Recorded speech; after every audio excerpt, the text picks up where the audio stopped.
So warts are actually a viral infection. They are all the most effective ways to improve mitochondrial health. We'll tell you the easiest, cheapest way is exercise. All of us will start to get a decline in eyesight as we age. It's continued to make my joint pain better and better and better.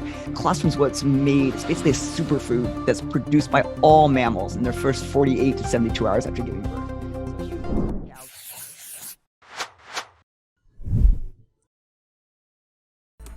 Welcome to our Q&A highlights. Q&A sessions are recorded every month, and our enhanced members get an exclusive opportunity to ask questions from one of cellular medicine's brightest minds, Dr. Elizabeth Yurth. Get a chance to ask your questions by becoming our enhanced member at bli.academy/memberships. You also get access to our content library full of tips, articles, videos, lectures, previous live Q&A sessions, and more. Next question's for David. David asked if I've seen any complications from a patient using pentosan polysulfate or xylitol for osteoarthritis for a long period of time, meaning 6 months or more. Personally, I've been on pentosan polysulfate pretty much for over 2 years now. It's continued to make my joint pain better and better and better. I couldn't do anything without my knee braces on. I can pretty much do everything now, even without my knee braces. It's pretty dramatic to me. I would say I don't even think about my knees anymore much. So, I think it's been a dramatic change, and it's just been incrementally, slowly over time. We haven't had people on long-term xylitol yet. We have had animals on long-term pentosan, and they've done very well without any significant side effects. What we do know is that the oral medication over an extended period of time was associated when doses sort of reached a threshold limit with an interesting retinopathy, so damage to the retina in the eye, and which is worrisome.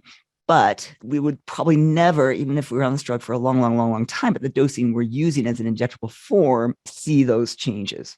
It is not really even included as a warning in the black box warning when this becomes available as a drug as xylitol. It's not really in there as a black box warning like it is on the oral form. So I think we're pretty safe with it. Can I promise that for 100% certainty since we haven't been using this drug for 30 years? No, I can't. I'm right now sort of willing, at least to myself, and I think pretty confident with my patients, that if this is a game-changing drug for osteoarthritis. Joint gel injections for the treatment of osteoarthritis. So first of all, Doug, I'm actually not sure what gel treatment you're talking about, but I'm assuming that it's one of the visco supplements like Synvis, Orthovisc, Hyalgan. So these are injections that we usually do anywhere from one injection, depending on which brand it is, to one injection a week for a few weeks. They're basically hyaluronic acid, and they're basically designed, they're sort of a lubricant agent that is supposed to help knee arthritis pain and hip arthritis pain. The problem is they don't really work. So yes, they're widely used. Yes, insurance actually pays for them, but biggest study ever done just got completed. And it actually looked back at a huge amount of data. The final statement of that study, that strong conclusive evidence indicates that visco supplements lead to a very small reduction in pain compared with placebos. But the difference was less than minimally clinical significant between the two groups. And there was strong conclusive evidence that visco supplements were associated with increased risk of serious adverse events compared with placebo. I would say if that's what you're speaking to, I would argue that they're not time proven. In fact, they're time disproven procedure. The most effective ways to improve mitochondrial health. We'll tell you the easiest, cheapest way is exercise. And we know that there's two types of exercise. One is short burst training and weightlifting, and the other is zone 2 training. So it's longer training. Basically, it's that exercise at a pace where you could sit there and talk to your friend while you're walking up your mountain, but you wouldn't really want to. You're not dying out of breath. You could talk to somebody, but you're not going to be carrying on this casual conversation with them. That's sort of the zone 2 training. At least once a week, you're doing a longer training in that zone 2 we know is important for mitochondrial health. And then in between time, doing that short burst HIIT training we know is important for mitochondrial health. Other things, cold therapy, either cold plunges or cryotherapy, really beneficial for mitochondrial biogenesis, as is saunas. So infrared sauna, really super helpful for mitochondrial function. So those are some kind of the simple things that you can do. But I'll add MADA-C, right? So 4 times a year cycling MADA-C to improve mitochondrial biogenesis. How about ketones? Ketones also really important for mitochondrial health. And then I love that urolithin A. Urolithin A even in high-level athletes has been shown to improve endurance, improve athletic performance. That's because it really does enhance mitochondrial function. It enhances our ATP production. So urolithin A, I actually just started taking colostrum product called Armra. I'm pretty enthused to see what it does. So I've kind of really just gotten a little bit more into this colostrum as a beneficial entity. And I think the studies are really mounting about colostrum. Colostrum's what's made, it's basically a superfood that's produced by all mammals in their first 48 to 72 hours after giving birth.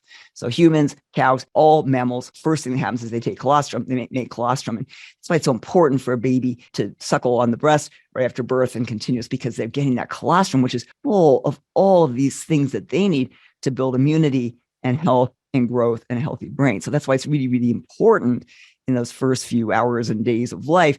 To date, there's about 5,000 published studies showing the benefits of colostrum and its ability to optimize health, really at all stages of life. So if we look at those of us whose immune systems maybe were wiped out by autoimmune diseases or viruses, can you restore that using colostrum?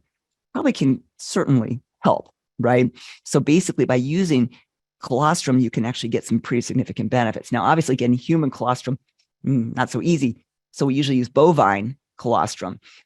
Interestingly, bovine colostrum actually has more immune modulating factors than even human colostrum. So it actually has some really, really good benefits. There was a good study that I looked at that actually showed that using colostrum was 3 times as effective as a flu vaccine in preventing flu. So it certainly has kind of pretty significant benefits. One of the problems is when you heat any of these things up, you're going to destroy some of the immune modulated benefits. So it should help gut, repair the epithelial lining. It should help immune function. I think it's a beneficial thing to add to the regimen. Again, I just take 2 little scoops of it. I add it to my protein shake in the morning. Lene says that she gets warts in the summer. Any thoughts about warts in general? So warts are actually a viral infection. They are all, we always sort of think about human papillomavirus or HPV causing, cervical cancer and genital warts. These are all HPV viruses. They're all human papillomavirus. So if you get a wart on your hand, you get a wart on your foot, these are all HPV viruses. We all get exposed to them. We don't all get recurrent warts. So basically, when we get the recurrent warts, it's because that virus keeps reactivating. Okay. It's a hard virus to eradicate. So what can we do? It's all over the place. We're going to be exposed to them all over the place, shaking hands, turning doorknobs, typing on keyboards. So we have to figure out how do we get the immune system better, right, to keep this virus sort of in check. So a couple of sort of points there. When we're seeing that, what is going wrong with your immune system? Are you lacking hormones? Are you lacking nutrients? Where is the immune system gone awry? And then using things like spermidine. What peptide or nutrient will improve eyesight? So great question, because all of us will start to get a decline in eyesight as we age. Are there ways that we can preserve eye health? I think the answer is maybe not completely, but yes. So there's a couple of approaches that are pretty simple. So one is using something called N-acetylcarnosine. And N-acetylcarnosine is a very specific type of carnosine that when applied as an eye drop, it can actually get through the aqueous humor of the eye, and it acts as basically a bioidentical molecule to reduce free radicals, stop oxidative stress, and to prevent some of the lens glycosylation that is actually contributing to some of the visual changes that occur as we age, as well as cataracts and other things like that. So I think everybody as they age or who has having problems with dry eyes or things like that should be using N-acetylcarnosine eye drops, and they come in, you can just buy them over the counter, called Can-C eye drops. So CAN-C.